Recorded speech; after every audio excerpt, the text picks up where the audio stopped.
Hi friends, ഇന്ന് ഹരിത എഴുതിയിരിക്കുന്നൊരു മേലേക്ക് കിടക്കാം. മാഡം, എൻ്റെ പേര് ഹരിത, 27 വയസ്സുണ്ട്.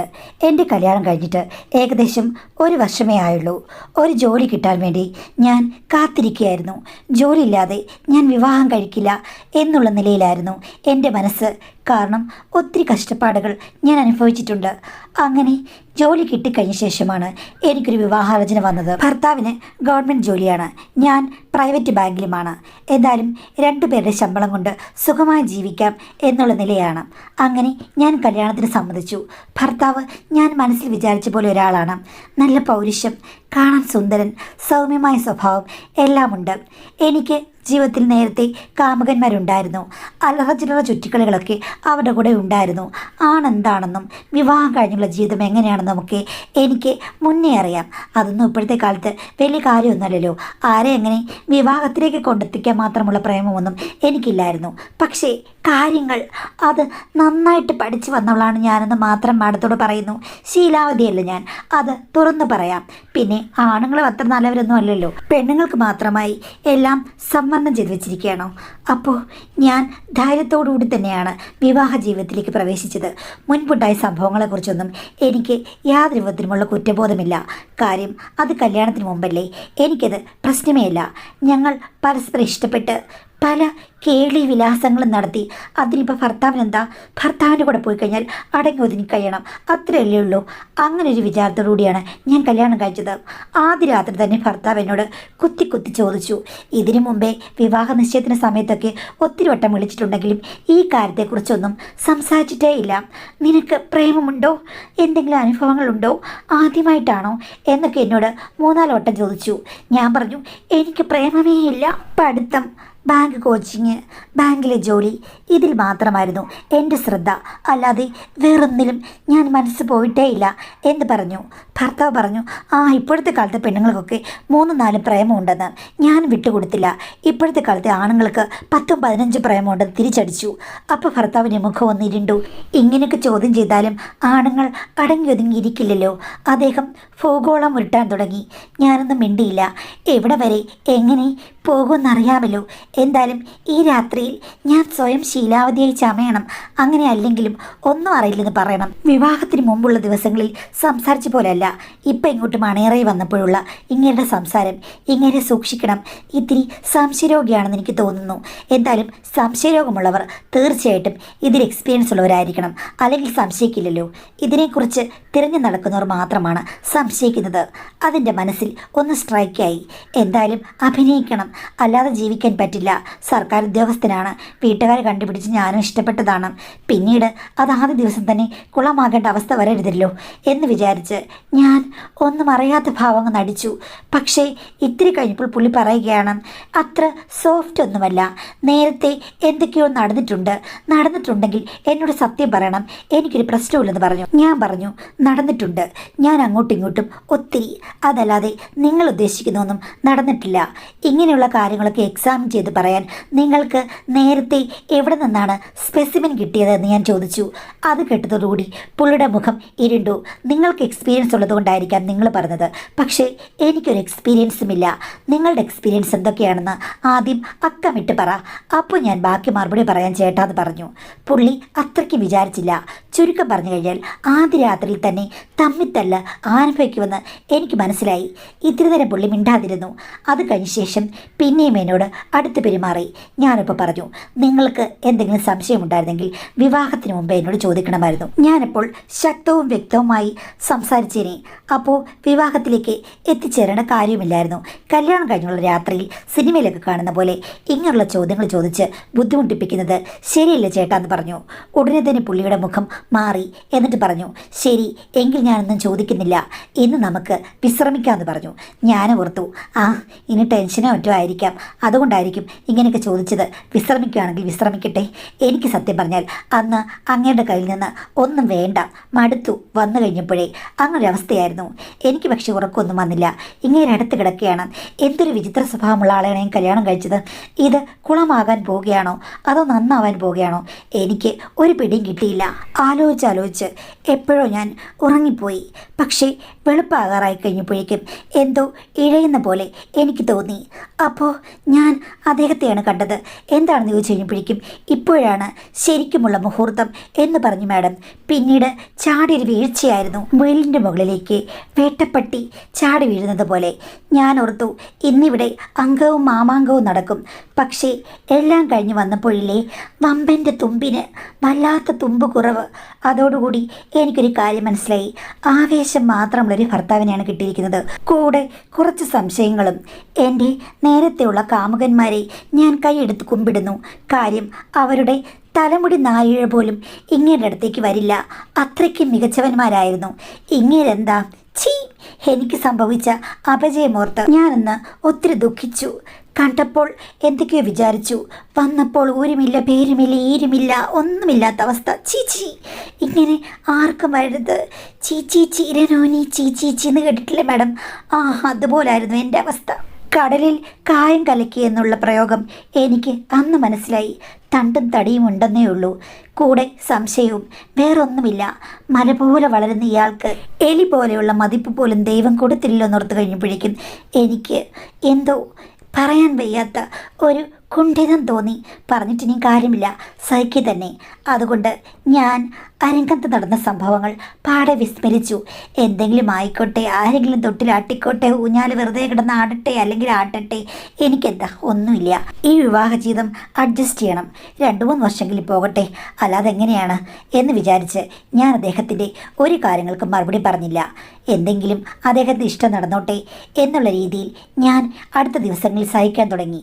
സഹിക്കാൻ മാത്രം ഒന്നുമില്ല, 10-15 മിനിറ്റത്തെ പരാക്രമമേ ഉള്ളൂ. നീ ഓക്കെ അല്ലേന്ന് ചോദിക്കും. ഞാൻ പറയും ഓക്കെയാണ്, ഡബിൾ ഓക്കെയാണ്, നിങ്ങൾ സൂപ്പറാണെന്ന് പറഞ്ഞു. എന്നെയാണോ മരം കയറാൻ പഠിപ്പിക്കുന്നത്? അതുകൊണ്ട് അതിൽ വലിയ പ്രശ്നമില്ലാതെ പോയി. ശരിക്കും നിനക്ക് നേരത്തെ എന്തെങ്കിലും അനുഭവം ഉണ്ടോ എന്ന് ആഴ്ചയിൽ ഒരിക്കലും എന്നോട് ചോദിക്കും. ഞാൻ പറയും എനിക്ക് അനുഭവമേ ഇല്ല, ഞാൻ അതേക്കുറിച്ച് ആലോചിച്ചിട്ട് പോലുമില്ല, ആദ്യമായിട്ടാണ് എല്ലാം എന്ന് പറയും. ഈ ചോദ്യവും പറച്ചിലുമൊക്കെ ഇങ്ങനെ നടന്നുപോയി. സംശയരോഗിയാണ്. അങ്ങേരുടെ സംശയത്തിന് അങ്ങേരുടെ സംശയം തീർക്കുന്ന ഉത്തരം അങ്ങേർക്ക് വേണമെന്നുള്ളതും എനിക്ക് മനസ്സിലായി. അങ്ങനെയായിരുന്നു ഞങ്ങളുടെ ദാമ്പത്യ ജീവിതം. ആദ്യത്തെ 3 മാസം ഇങ്ങനെയൊക്കെ പോയി. ആ സമയത്താണ് എൻ്റെ ഒരു കൂട്ടുകാരി, എൻ്റെ ആത്മാർത്ഥമായ സുഹൃത്താണ്, ഡൽഹിയിലാണ് അവൾ സെറ്റിൽഡ്. അവൾക്കും ഭർത്താവിനും ബ്യൂട്ടി ബിസിനസ്സുകളാണ്. 2-3 പാർലറൊക്കെ ഉണ്ട്. അവൾ തിരക്കാണ്. എങ്കിലും ഞങ്ങൾ വാട്സാപ്പിൽ കൂടെ ഡെയിലി ചാറ്റ് ചെയ്യാറുണ്ട്. ഇവിടുത്തെ നടന്ന കാര്യങ്ങളൊന്നും ഞാൻ പറഞ്ഞിട്ടില്ല. എന്നെയും ഭർത്താവിനെ കാണാൻ വേണ്ടിയിട്ട് അവൾ 4 മണിക്കാണ് വന്നത്. ഞാൻ ഹാഫ് ഡേ ലീവ് എടുത്തു. ഹസ്ബൻഡ് ഒരു 7 മണിയാകുമ്പോൾ വരും. ഹസ്ബൻഡിനെ കണ്ടിട്ട് പോകാമെന്ന് പറഞ്ഞ് അവൾ അവിടെ ഇരുന്നു. ഞങ്ങൾ ബെഡ്റൂമിലിരുന്ന് കാര്യങ്ങളൊക്കെ പറഞ്ഞു. അപ്പോഴാണ് ഞാൻ യഥാർത്ഥത്തിലുള്ള കാര്യങ്ങൾ തുറന്നു പറഞ്ഞത്. എൻ്റെ പൊന്നുമോളെ, പ്രതീക്ഷിച്ചെടുത്ത് മണ്ണുമില്ല പിണ്ണാക്കുമില്ല, പിന്നെ സംശയരോഗമാണെന്ന് പറഞ്ഞു. അപ്പോൾ അവൾ പറഞ്ഞു, എടി നിൻ്റെ ഭർത്താവിനെ കാണാൻ എന്തൊരു സുന്ദരനാ. എൻ്റെ ഭർത്താവ് സത്യം പറഞ്ഞാൽ നീ പറഞ്ഞതിന് വിപരീതമാണ്. കാണാൻ കൊള്ളില്ലെങ്കിലും കാര്യങ്ങൾക്ക് കൊള്ളാം. നിനക്കിപ്പോൾ തിരിച്ചാണല്ലോ. നിൻ്റെ ഭർത്താവിനെ കണ്ടു കഴിയുമ്പോഴേക്കും എനിക്ക് നല്ല അസൂയ തോന്നിയിട്ടുണ്ട്. ഇത്രയും സുന്ദരനെ കിട്ടിയല്ലോ എന്ന്. നിന്നേക്കാൾ മുന്നേ ഞാൻ കല്യാണം കഴിച്ചതല്ലേ, നിന്നേക്കാൾ സുന്ദരിയാണെന്ന് പണ്ട് നമ്മുടെ കൂട്ടുകാരികൾ എന്നെ പറയുമായിരുന്നു. എന്നിട്ട് എനിക്ക് കിട്ടിയതൊരു കോന്തൻ, നിനക്ക് കിട്ടിയത് സൂപ്പർ സുന്ദരൻ. പക്ഷെ എന്ത് ചെയ്യാനാണ് മോളെ, ഒന്നുമില്ലാതായിപ്പോയല്ലോ. ഞാൻ പറഞ്ഞു, ഇതൊക്കെയാണ് ജീവിതം, നമ്മൾ വിചാരിക്കുന്ന പോലെ ഒന്നുമല്ലെന്ന്. അപ്പം അവൾ എന്നോട് പറഞ്ഞു, എടി എൻ്റെ ഭർത്താവിനെ കൊണ്ട് എനിക്ക് വേറെയും ചില ഉപകാരങ്ങളുണ്ട്. അപ്പം എന്താണെന്ന് ചോദിച്ചു കഴിഞ്ഞപ്പോൾ അവൾ എന്നോട് പറഞ്ഞു, അവളുടെ ഭർത്താവ് അവിടെ ചെന്ന് കഴിഞ്ഞപ്പോൾ ആദ്യത്തെ 1 വർഷം ഭയങ്കര ഇണക്കുരുവിയെ പോലെയായിരുന്നു. അത് കഴിഞ്ഞ ശേഷം ഭർത്താവ് ചില അഡ്ജസ്റ്റ്മെൻറ്റുകൾക്കൊക്കെ ആവശ്യപ്പെട്ടത്രേ. അവരുടെ പാർലറിലും മറ്റും ബിസിനസ്സിനൊക്കെ വരുന്ന വലിയ സമ്പന്നരായ ആൾക്കാരുമായുള്ള ബന്ധത്തിന് വേണ്ടി സ്വന്തം ഭാര്യയെ അയാൾ പ്രേരിപ്പിച്ചു, മോഹിപ്പിച്ചു. ആദ്യം അവൾക്ക് ഇഷ്ടമല്ലാതായിരുന്നെങ്കിലും വന്നതെല്ലാം സൂപ്പർ സുന്ദരന്മാരായതുകൊണ്ട് അവൾക്ക് പിന്നീട് മനസ്സിലെ ആ പ്രശ്നം അങ്ങ് മാറിക്കിട്ടി. കാര്യം ഭർത്താവ് ഒരു അനുഗ്രഹമുള്ളവനായി മാറി. അതുമാത്രമല്ല, എന്തൊക്കെ പറഞ്ഞാൽ അവളുടെ ഹസ്ബൻഡിന് അവളോട് സ്നേഹവും വിധേയത്വവുമാണ്. അപ്പോൾ ഭർത്താവ് പറഞ്ഞിട്ട് ഇഷ്ടം പോലെ സ്വർഗം അവളെ തേടി വന്നു. പിന്നെ ഭർത്താവിൽ നിന്ന് നല്ല കൺസിഡറേഷനും, ചുരുക്കം പറഞ്ഞാൽ അവളുടെ ജീവിതം ഒരു മാലാഖയെ പോലെ സ്വർഗത്തിൽ ജീവിതത്തിൽ പാറിപ്പറന്ന് നടക്കുകയാണ്. ഈ കഥ കേട്ട് കഴിഞ്ഞപ്പോൾ എനിക്ക് വല്ലാത്ത അസൂയ തോന്നി. എൻ്റെ ഭർത്താവ് എന്നെ കുറ്റപ്പെടുത്തുന്നു, സംശയിക്കുന്നു. എനിക്കാണെങ്കിൽ മനസ്സിൽ ഉൾക്കടച്ചിൽ പോലും ഉണ്ടാകുന്നില്ല. ഇവിടെ ഇപ്പോൾ അവളാണെങ്കിൽ എന്നേക്കാൾ ഒത്തിരി നല്ല നിലയിലാണ്. കാണാൻ സൗന്ദര്യം ഉണ്ടാകുന്നതിൽ ഒരു കാര്യവുമില്ല എന്ന് പറഞ്ഞ് ഞാൻ അവളും കൂടെ ചർച്ച ചെയ്തു. അപ്പോഴാണ് അമ്മായിമ്മ വിളിച്ചത്. മക്കളെ, ചായ എടുത്തു വെച്ചിരിക്കുന്നു എന്ന്. ഞങ്ങൾ റൂമിൽ നിന്ന് ഇങ്ങനെ ഇറങ്ങി. ആ സമയത്ത് എൻ്റെ കൂട്ടുകാർ എന്നോട് പറഞ്ഞു, എടി, ഭർത്താവ് മോശമാണെങ്കിൽ നീ ജോലിക്കൊക്കെ പോകുന്നോളല്ലേ, എത്രയോ നല്ല ചെക്കന്മാരുണ്ട്, അല്ലെങ്കിൽ നല്ല ചേട്ടായിമാരുണ്ട്, അങ്കിൾസ് ഉണ്ട്, അവരൊക്കെ നിന്നെ നോക്കില്ലേടി. നീ ഒരു സുന്ദരിയാണല്ലോ, അപ്പോൾ ഇഷ്ടം പോലെ നിനക്ക് വേക്കൻസി ഉണ്ട്. പിന്നെ പണ്ട് നീ നന്നായി അമ്മാനമാടിയിട്ടുണ്ടല്ലോ, അതിലാരെങ്കിലുമൊക്കെ സൈഡ് ബിസിനസ് അടങ്ങ് തിരഞ്ഞെടുത്താൽ മതി മോളെ. ഭർത്താവ് വരുമ്പോൾ ഭർത്താവിന് പൂജ, കാവിൽ ചെല്ലുമ്പോൾ നീ അവിടെയും തിരിയങ്ങ് കൊളുത്തുക എന്ന് പറഞ്ഞവൾ ചിരിച്ചുകൊണ്ടാണ് വന്നത്. പക്ഷേ അവൾ പറഞ്ഞതിൻ്റെ ഏതാനും കാര്യങ്ങൾ അമ്മായിമ്മ കേട്ടു. അവർ അത്ഭുതത്തോടുകൂടി ഞെട്ടി അവളെ നോക്കുന്നത് കണ്ടു. എന്തായാലും ഭർത്താവിന് കുഴപ്പമുണ്ടെങ്കിൽ എന്ന് പറഞ്ഞുള്ള വരി മുതൽ അവർ കേട്ടിട്ടുണ്ടെന്ന് എനിക്ക് മനസ്സിലായി. അവൾ അവിടെ നിന്നു, ഭർത്താവിനെ കണ്ടു. അത് കഴിഞ്ഞിട്ടാണ് പോയത്. രാത്രിയായപ്പോൾ ഹസ്ബൻഡ് ചോദിച്ചു, അവളുടെ സംസാരമൊക്കെ കാണുമ്പോഴേക്കും വേറൊരു ടൈപ്പാണെന്ന് തോന്നുന്നുണ്ടല്ലോ എന്ന്. ഞാൻ ചോദിച്ചു, എന്ത് ടൈപ്പ്? അല്ല, അവൾ ഇത്തിരി ഇളക്കക്കാരിയല്ലേ അത്. ഞാൻ പറഞ്ഞു, അവൾ സുന്ദരിയാണ്, അവൾ ഇളകിയാലും പ്രശ്നമൊന്നുമില്ല, അവളുടെ ഭർത്താവിന് യാതൊരു പ്രശ്നവുമില്ല, അവളുടെ ഇളക്കത്തിനെല്ലാം കൂട്ടു നിൽക്കുന്ന ആളാണ് ഭർത്താവെന്ന് പറഞ്ഞു. അത്തരത്തിലൊരു പെൺകൊന്തനാകാൻ എന്നെ കിട്ടില്ല എന്ന് എൻ്റെ ഹസ്ബൻഡ് പറഞ്ഞു. ഞാൻ പറയും, നിങ്ങളാകണ്ട, നിങ്ങൾ നിങ്ങളുടെ രീതിയിൽ നടന്നോളൂ എന്ന് പറഞ്ഞ് അന്ന് രാത്രി ഞങ്ങൾ ഇത്തിരി വഴക്കുണ്ടാക്കി. പക്ഷേ പിറ്റേ ദിവസം രാവിലെ ആയി കഴിഞ്ഞപ്പോഴേക്കും ഞാനാണ് താമസിച്ച് പോകുക, ഹസ്ബൻഡ് നേരത്തെ പോകും. ഞാൻ പോകാൻ ഇറങ്ങി കഴിഞ്ഞപ്പോഴേക്കും അമ്മായിമ്മ എന്നോട് പറഞ്ഞു, മോളെ അവിടെ നിന്നേ, ഞാൻ ഒരു കാര്യം ചോദിക്കട്ടെ, നീയും നിൻ്റെ കൂട്ടുകാരിയും കൂടെ ഇന്നലെ എന്താ പറഞ്ഞത്? അവൾ പറഞ്ഞല്ലോ ഭർത്താവ് ശരിയില്ലെങ്കിൽ നീ വേറെ എവിടെയോ പോയി വിളക്ക് കത്തിക്കണം, ജ്വലിപ്പിക്കണം എന്നൊക്കെ. എന്താടി അതിൻ്റെ അർത്ഥം എന്ന് ചോദിച്ചു. ഞാൻ പറഞ്ഞു, ഒന്നുമില്ല, അവൾ അവിടുത്തെ കാര്യം പറഞ്ഞതാണ്. അവരവിടെ ബ്യൂട്ടി പാർലർ നടത്തുന്നുണ്ട്, അവിടെ കസ്റ്റമേഴ്സൊക്കെ വരുന്നുണ്ട്, അവിടെ ആരോ പറഞ്ഞ കാര്യങ്ങളും കഥകളും പറഞ്ഞതാണ്. അപ്പോൾ എൻ്റെ അമ്മായിമ്മ എൻ്റെ കൈ പിടിച്ചുകൊണ്ട് പറഞ്ഞു, അതൊന്നുമല്ല, എൻ്റെ മോൻ്റെ കാര്യം തന്നെയാണ് നീ പറഞ്ഞെന്ന് എനിക്കറിയാം. വന്നവരോടും പോന്നവരോടും അവനവൻ്റെ ജീവിതത്തിൽ രഹസ്യങ്ങൾ വിളമ്പരുതെന്ന് പറഞ്ഞു. ഞാൻ പറഞ്ഞു, അങ്ങനെ വലിയ രഹസ്യങ്ങളൊന്നും ഞാൻ വിളമ്പിയിട്ടില്ല, ഉള്ളത് മാത്രമേ പറഞ്ഞിട്ടുള്ളൂ എന്ന് പറഞ്ഞു. ഞാൻ പോകാൻ തുടങ്ങിയപ്പോൾ പിന്നെ എൻ്റെ കയ്യിൽ കയറി പിടിച്ചു. നീ പറഞ്ഞിട്ട് പോ, അവന് എന്തെങ്കിലും കുഴപ്പമുണ്ടോ എന്ന് ചോദിച്ചു. ഞാൻ പറഞ്ഞു, കുഴപ്പമില്ലെന്ന്. ഉണ്ട്, എനിക്കറിയാം, നീ പറഞ്ഞിട്ട് പോകുമെന്ന് പറഞ്ഞു. അങ്ങനെ ആയി കഴിഞ്ഞപ്പോഴേക്കും ഞാൻ പറഞ്ഞു, കുഴപ്പമുണ്ട്. 1, സംശയരോഗം. 2, കണ്ടപ്പോൾ കൊന്നത്തെങ്ങ് മോഹിച്ചു വന്ന് എനിക്ക് കിട്ടിയതോ പേട്ട് തേങ്ങ. ഈ 2 കാര്യങ്ങളുമാണ്. ഇത് അമ്മയ്ക്ക് മാറ്റിത്തരാൻ പറ്റുമോ എന്ന് ചോദിച്ചു. അപ്പോഴേക്കും അമ്മ താടിക്ക് കൈ കൊടുത്തിട്ട്, ആഹാ, അപ്പം ഇതൊക്കെ നീ നിൻ്റെ കൂട്ടുകാരോട് പറഞ്ഞു എന്ന് പറഞ്ഞു. ആ, ഞാൻ പറഞ്ഞു, അവളോട് ഞാൻ എല്ലാ കാര്യങ്ങളും പറയാറുണ്ട്, സമയം കിട്ടാറില്ല, അതുകൊണ്ടാണ് പറയാത്തത്. അമ്മ എന്നെ വിടുന്ന് പറഞ്ഞിട്ട് ഞാൻ പെട്ടെന്ന് ബാങ്കിലേക്ക് അങ്ങ് പോയി. അവിടെ ഇരുന്നപ്പോൾ ഞാൻ ഓർത്തു, ഞാൻ എന്തിനാണ് അവരുടെ മോനെ പറ്റി ഇത്രയും കംപ്ലൈൻ്റൊക്കെ അവരോട് പറഞ്ഞത്? അവർ ചോദിച്ചപ്പോൾ അങ്ങനെയൊന്നും പറഞ്ഞില്ല എന്നല്ലേ പറയേണ്ടത്? എന്തുകൊണ്ടാണ് ഞാൻ പെട്ടെന്ന് അവർ ചോദിച്ചപ്പോഴെല്ലാം അങ്ങ് പറഞ്ഞത്? അത് ശരിയായില്ല. അവരുടെ മനസ്സ് വേദനിച്ച് കാണും.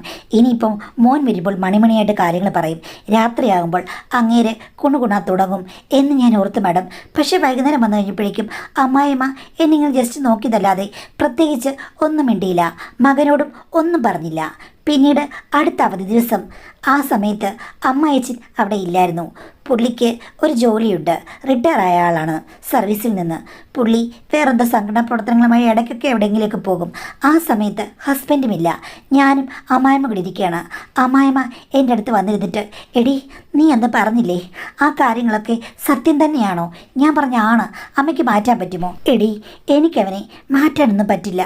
അവൻ കല്യാണം കഴിക്കാൻ യാതൊരു താല്പര്യമുള്ള ആളായിരുന്നില്ല. അവനെ നിർബന്ധിച്ചിട്ടാണ് ഞങ്ങൾ കല്യാണം കഴിച്ചത്. ഞാൻ ചോദിച്ചു, എന്താ, വേറെ ഏതെങ്കിലും പെണ്ണുങ്ങളോട് പ്രേമമുണ്ടായിരുന്നോ, അതോ എന്തെങ്കിലും പ്രശ്നമുണ്ടോ എന്ന് ചോദിച്ചു കഴിഞ്ഞപ്പോഴേക്കും അമ്മ പറഞ്ഞു, എടി, അതൊന്നുമല്ല, അവന് വേറെ ചില പ്രശ്നങ്ങളുണ്ട്. 20 വയസ്സ് മുതൽ ഞാൻ ഇവൻ്റെ ചില കൂത്താട്ടങ്ങൾ അനുഭവിക്കുകയാണ് മോളെ. അമ്മ എന്തായി പറയുന്നത് എന്ന് ചോദിച്ചു കഴിഞ്ഞപ്പോഴേക്കും അമ്മ എന്നോട് പറഞ്ഞു, എടി, ഒരു മകനും ഇങ്ങനെ കാണിക്കുമെന്ന് ഒരമ്മായിമ്മയും മരുമകളോട് പറയാൻ പാടില്ലാത്തതാണ്. പക്ഷേ നിന്നോട് എനിക്കത് പറയണമെന്ന് തോന്നി. കാര്യം അവൻ നിന്നോട് നീതിപൂർവ്വമാണ് പെരുമാറുന്നതെന്ന് എനിക്ക് തോന്നുന്നില്ല. നീ പറഞ്ഞത് കറക്റ്റാണെങ്കിൽ അവന് വേറെന്തൊക്കെയോ കുഴപ്പങ്ങളുണ്ട് മോളെ, നമുക്ക് ഡോക്ടറെ വല്ലതും കാണിച്ചാലോ? ഞാൻ ചോദിച്ചു, എന്താണെന്ന് വിശദമായിട്ട് പറയുമെന്ന് പറഞ്ഞപ്പോൾ അമ്മ പറഞ്ഞു 10-18 വയസ്സ് കഴിഞ്ഞപ്പോൾ മുതൽ അമ്മയെ ശ്രദ്ധിക്കുകയാണ്. അമ്മയ്ക്കൊന്ന് സ്വസ്ഥമായിട്ട് കുളിമുറിയിൽ കയറാൻ പറ്റില്ല. ഏതെങ്കിലും പഴയ വസ്ത്രങ്ങൾ അവിടെ ഇടാൻ പറ്റില്ല. അതയാൾ വൃത്തികേടാക്കുമായിരുന്നു. അത് കണ്ടുപിടിച്ച് വഴക്ക് പറഞ്ഞു കഴിഞ്ഞപ്പോഴേക്കും വേറെ രീതിയിലാക്കി. കാര്യം എടുത്തുകൊണ്ടുപോയി എവിടെയെങ്കിലും ഒളിപ്പിച്ച് വെക്കുക, അല്ലെങ്കിൽ അത് നശിപ്പിച്ച് കളയുക, അല്ലെങ്കിൽ ചിലപ്പോൾ തലയിണയ്ക്കടിയിൽ നിന്ന് പിടിക്കുക. ഇങ്ങനെയൊക്കെയുള്ള കാര്യങ്ങളുണ്ടായി. അച്ഛനോട് പറയാതെ അമ്മായിയമ്മ അവിടെ വലിയ പ്രശ്നങ്ങളുണ്ടാക്കി മോനുമായിട്ട്. പക്ഷേ അയാളുടെ സ്വഭാവം ഒട്ടും മാറിയില്ല. ഒരു ദിവസം പോയി കഴിഞ്ഞപ്പോഴേക്കും ഉണ്ട് അമ്മയുടെ 2 പീസ് നനച്ചിട്ടിരുന്ന വസ്ത്രങ്ങൾ മുകളിലും താഴെയും ഇട്ടിട്ട് അവിടെ ബെഡിൽ കിടക്കുന്നു. അതെടുത്ത് ധരിച്ചതിന് അമ്മ വഴക്ക് പറഞ്ഞു. പക്ഷെ പുള്ളിക്ക് ഒരു കൂസലുമില്ല. അച്ഛൻ ഇവിടെ ഇല്ലാത്ത സമയത്താണ് ഇതൊക്കെ ചെയ്യുക. എന്തായാലും മൂത്ത ചേട്ടനുണ്ട്. പുള്ളി ഇവിടെയല്ല പണ്ട് തൊട്ടേ. അമ്മായിമ്മയുടെ തറവാട്ട് വീട്ടിൽ നിന്നാണ് പഠിച്ചത്. ഒറ്റ മകൻ മാത്രമുള്ള എഫക്റ്റ് ആയിരുന്നു പണ്ട് തൊട്ടേ. അതുകൊണ്ട് പുള്ളിക്കാരൻ അച്ഛനില്ലാത്ത ദിവസങ്ങളിൽ ഇതുപോലുള്ള വിക്രയകൾ കാണിക്കും. പക്ഷേ നേർക്ക് നേരെ അമ്മയമ്മയോട് വലിയ പ്രശ്നങ്ങളൊന്നും ഇല്ലായിരുന്നു. 3 വർഷത്തിനു മുമ്പേ അമ്മയോട് അതിൽ കടന്ന രീതിയിൽ ചില പ്രകടനങ്ങൾ നടത്തി. അത് അമ്മ അച്ഛനോട് പറഞ്ഞു. അന്ന് ഈ വീട്ടിൽ വലിയ പ്രശ്നങ്ങളൊക്കെ ഉണ്ടായതാണ്. അന്ന് അച്ഛനും മകനും തമ്മിൽ മല്ലയുദ്ധം തന്നെയായിരുന്നു. ഇവിടുന്ന് ഇറക്കി വിടും, ഒരു സ്വത്ത് പോലും കൊടുക്കില്ലെന്നൊക്കെ പറഞ്ഞിട്ടാണ് പുള്ളിയെ അടക്കി വെച്ചത്. പക്ഷേ അന്നത്തേക്കും ഗവൺമെൻറ് ജോലി കിട്ടിയിരുന്നു. അതുകൊണ്ട് അഹങ്കാരമുണ്ട്. എങ്കിലും നിയമപരമായിട്ട് മുന്നോട്ട് പോകുമെന്ന് അച്ഛൻ പറഞ്ഞതുകൊണ്ട് പിന്നീട് വലിയ പ്രശ്നങ്ങളൊന്നും ഉണ്ടായിട്ടില്ല. പക്ഷേ ഇപ്പോൾ എന്നെ കല്യാണം കഴിച്ചതിൽ പിന്നെ പ്രദർശനം വളരെ കൂടുതലാണ്. ഞാൻ അപ്പുറത്തുണ്ടെങ്കിൽ അമ്മയുടെ അടുത്ത് ചെല്ലും. അമ്മയെ കിള്ളാനും നുള്ളാനും മറ്റു രീതിയിൽ പല കടന്നുകയറ്റത്തിനും എൻ്റെ ഭർത്താവ് ശ്രമിക്കുന്നു എന്നമ്മ പറഞ്ഞു. അത് കേട്ട് ഞാൻ ഞെട്ടിപ്പോയി. ഇത്തരം സൈക്കോ ആയിട്ടുള്ള ഒരാളെയാണോ അമ്മ എൻ്റെ മേൽ കെട്ടിവെച്ചത് എന്ന് ചോദിച്ചു. അമ്മ പറഞ്ഞു, സ്വന്തം മോനല്ലേ, എന്ത് ചെയ്യാൻ പറ്റും? നല്ല സുന്ദരിയായ ഒരു പെണ്ണ് വരുമ്പോഴേക്കും എല്ലാം മാറുമെന്ന് വിചാരിച്ചു. പക്ഷേ ഇവൻ്റെ സ്വഭാവം ഇപ്പോൾ ശരിക്കും വെളിയിൽ വന്നു എന്നൊക്കെ പറഞ്ഞ് അമ്മ കരയുകയും പറയുകയും ചെയ്തു. ഇതിന് മറുപടി പറയാൻ എനിക്ക് ഒന്നുമില്ലായിരുന്നു. ഭർത്താവ് വന്നു കഴിഞ്ഞപ്പോഴേക്കും രാത്രി ഞാൻ ആ കാര്യങ്ങൾ ചോദിച്ചു കഴിഞ്ഞപ്പോഴേക്കും ഭർത്താവ് നിനക്ക് എല്ലാം പറഞ്ഞു തന്നു എന്ന് വെച്ചിട്ട് എനിക്ക് ഒരു ചുക്കും ചുണ്ണാമ്പുമില്ല. എൻ്റെ ആഗ്രഹങ്ങൾ ചിലപ്പോൾ ഏത് വഴിക്കാണെങ്കിലും ഞാൻ സാധിച്ചെടുക്കും എന്നൊക്കെ പറയുകയാണ്. ഞാൻ പറഞ്ഞു, അങ്ങനെയാണെങ്കിൽ ഇതെല്ലാവരോടും പറഞ്ഞിട്ട് എനിക്ക് ഡൈവേഴ്സ് വേണം. ഇത്ര നാളിലേ ആയിട്ടുള്ളൂ. അതുകൊണ്ട് പ്രശ്നമൊന്നുമില്ല. നിങ്ങൾ നിങ്ങളുടെ ഇഷ്ടത്തിൽ തന്നെ ജീവിച്ചു. ഞാൻ പോയിക്കോളാം. പക്ഷേ പോകുമ്പം എല്ലാവരോടും A to Z കാര്യങ്ങൾ ഞാൻ പറയുമെന്ന് പറഞ്ഞു. അപ്പോൾ എൻ്റെ കാല് പിടിക്കാൻ വന്നു. അന്ന് രാത്രി മുഴുവനും കരച്ചിലായിരുന്നു മാഡം. എന്നിട്ട് എന്നോട് പറയുകയാണ്, അമ്മയാണ് അങ്ങേരുടെ ദീപ്തമായ മോഹങ്ങൾക്ക് എല്ലാം ഉടമ. അതല്ലാതെ എന്നോട് സെക്കൻഡറി ആയിട്ടുള്ള സ്നേഹം മാത്രമേ ഉള്ളൂ. അമ്മയിൽ നിന്നുള്ള സ്നേഹം അയാൾക്ക് കിട്ടിയിട്ടില്ല എന്നൊക്കെ പറഞ്ഞു. ഞാൻ പറഞ്ഞു, നിങ്ങൾക്ക് നല്ല മാനസിക രോഗമാണ്, നമുക്ക് ചികിത്സിക്കാമെന്ന്. പുള്ളി പറഞ്ഞു, എനിക്ക് എവിടെ പോയാലും രക്ഷയില്ല. കാര്യം എൻ്റെ മനസ്സിൽ കയറിക്കൂടിയത് അങ്ങനെയാണെന്ന് പറഞ്ഞു. അവസാനം ഞാൻ ട്രീറ്റ്മെൻറ്റ് വിളിച്ചിട്ട് വന്നില്ല. അമ്മയോട് വഴക്കുണ്ടാക്കി ഒരു ദിവസം അച്ഛനില്ലാത്ത സമയത്ത്. അപ്പോൾ ഞങ്ങൾ 3 പേരും കൂടി ഇരുന്ന് സംസാരിച്ചു. അമ്മ പറഞ്ഞു, ഒരു കാര്യം ചെയ്യേ, അവളെ നീ ഡൈവേഴ്സ് ചെയ്തേര്. അവൾ ഏതെങ്കിലും നല്ലൊരുത്തിൻ്റെ കൂടെ പോയി ജീവിച്ചോട്ടെ എന്ന്. അപ്പോൾ ഹസ്ബൻഡിന് അത് പറ്റില്ല. കരച്ചിലും വിളിച്ചിലും ഒക്കെയാണ്. ഇങ്ങയുടെ സ്വഭാവം കണ്ട് ഞങ്ങൾ 2 പേരും കൂടി അത്ഭുതപ്പെട്ടു പോയി. വല്ലാത്തൊരവസ്ഥയിലായി. അങ്ങനെയായി കഴിഞ്ഞപ്പോൾ അമ്മ പറഞ്ഞു, എടാ, ഒരു പെണ്ണിനെ കൊണ്ടുവന്നു. അവളോട് നല്ല രീതിയിൽ നിൽക്കാൻ നിനക്ക് പറ്റുന്നില്ല. നിനക്ക് സംശയരോഗവും മറ്റു പ്രശ്നങ്ങളുമുണ്ട്. അതിൻ്റെ കൂട്ടത്തിൽ എന്നോട് നീ ശല്യമാണ്. ഞാനിപ്പോൾ എന്താ ചെയ്യേണ്ടത്? ഇത് അച്ഛനോട് പറയണോ, നിൻ്റെ ചേട്ടനോട് പറയണോ, നാട്ടുകാരോട് പറയണോ? ഇവിടെ വലിയ പ്രശ്നമുണ്ടാകുമെന്ന് പറഞ്ഞു കഴിഞ്ഞപ്പോഴേക്കും എൻ്റെ ഭർത്താവ് പറയുകയാണ്, ഒരു കാര്യമുണ്ട്, ഇടയ്ക്കിടയ്ക്ക് അമ്മ ഞങ്ങളുടെ റൂമിലൊന്ന് വന്നാൽ മതി. അമ്മ അവിടെ കാഴ്ചക്കാരിയായിരുന്നാൽ മതി. ഞാനും ഇവളും അവിടെ ഉല്ലാസപൂർവ്വം ഇരിക്കുന്നത് അമ്മ ഒന്ന് കണ്ടാൽ മതി. ഒരു 2 മണിക്കൂർ എൻ്റെ കൂടെ ഇടയ്ക്കെങ്കിലും ചിലവഴിച്ചു കഴിഞ്ഞാൽ എനിക്ക് ഊർജ്ജം കിട്ടും. ഇവളോടുള്ള എല്ലാ പ്രശ്നങ്ങളും എനിക്ക് മാറിക്കിട്ടുമെന്ന് പറഞ്ഞു. അമ്മ പറഞ്ഞു, എന്ത് തോന്നിയാസാണ്, ഞാൻ ലോകത്തിൽ കേട്ടിട്ട് പോലാത്ത കാര്യമില്ലേ പറഞ്ഞതെന്ന്. അപ്പോൾ എൻ്റെ ഹസ്ബൻഡ് പറഞ്ഞു, ഇങ്ങനെയെങ്കിലും അമ്മ വന്ന് കാര്യങ്ങളിൽ സഹചരീകരിച്ചില്ലെങ്കിൽ എല്ലാം കുളമാകും, എനിക്ക് വട്ടുപിടിക്കുമെന്നൊക്കെ പറഞ്ഞ് അവിടെ കരയുകയും ഒക്കെ ചെയ്തു. മാഡം വല്ലാത്തൊരവസ്ഥ കണ്ടു കഴിഞ്ഞപ്പോഴേക്കും എന്ത് ചെയ്യണമെന്നറിയാത്ത ധർമ്മസങ്കടത്തിലായി. ട്രീറ്റ്മെൻറ്റിന് പോകണമെന്ന് എനിക്കറിയാം, പക്ഷേ പുള്ളി വരില്ല. അവസാനമായി കഴിഞ്ഞപ്പോഴേക്കും അമ്മ പറഞ്ഞു, ആഴ്ചയിൽ ഒരിക്കലോ മറ്റോ ഞാൻ നിങ്ങളുടെ റൂമിൽ വരാം, അങ്ങനെയെങ്കിലും നീ നന്നാകുമെന്ന് പറഞ്ഞു. ഞാൻ പറഞ്ഞു എനിക്ക് പറ്റില്ലെന്ന്. ഹസ്ബൻഡ് എൻ്റെ കാല് പിടിച്ചു. പ്ലീസ് അമ്മ വരുമ്പോൾ നിനക്ക് ഞാൻ എൻ്റെ സ്നേഹം ശരിയായി പകർന്നു നൽകുമെന്ന് പറഞ്ഞു. എനിക്ക് അക്സെപ്റ്റ് ചെയ്യാൻ പറ്റാത്തൊരു കണ്ടീഷനായിരുന്നു. എങ്കിലും അമ്മ കൂടി നിർബന്ധിച്ചു കഴിഞ്ഞപ്പോഴേക്കും ഞാൻ സമ്മതിച്ചു മാഡം. പക്ഷേ അമ്മ വന്ന് അവിടെ ഇരുന്ന് തേർത്തട്ടിലെ പോര് കാണാൻ തുടങ്ങിക്കഴിഞ്ഞപ്പോഴേക്കും കാര്യങ്ങൾ മാറി മറിഞ്ഞു. മാഡം, അത്ഭുതകരമായ മാറ്റങ്ങളാണ് ഹസ്ബൻഡിന് സംഭവിക്കുന്നത്. ഞാൻ പറഞ്ഞില്ലേ എലിയാണെന്ന്, പക്ഷേ എലി പെട്ടെന്നാണ് പെരിച്ചാഴിയായി മാറിയത്. ഒരു പ്രശ്നവുമില്ല. അദ്ദേഹത്തിൻ്റെ എല്ലാ മാറ്റങ്ങളും കണ്ട് ഞാൻ അത്ഭുതപ്പെട്ടു പോയി. എനിക്ക് വിശ്വസിക്കാൻ പറ്റില്ല.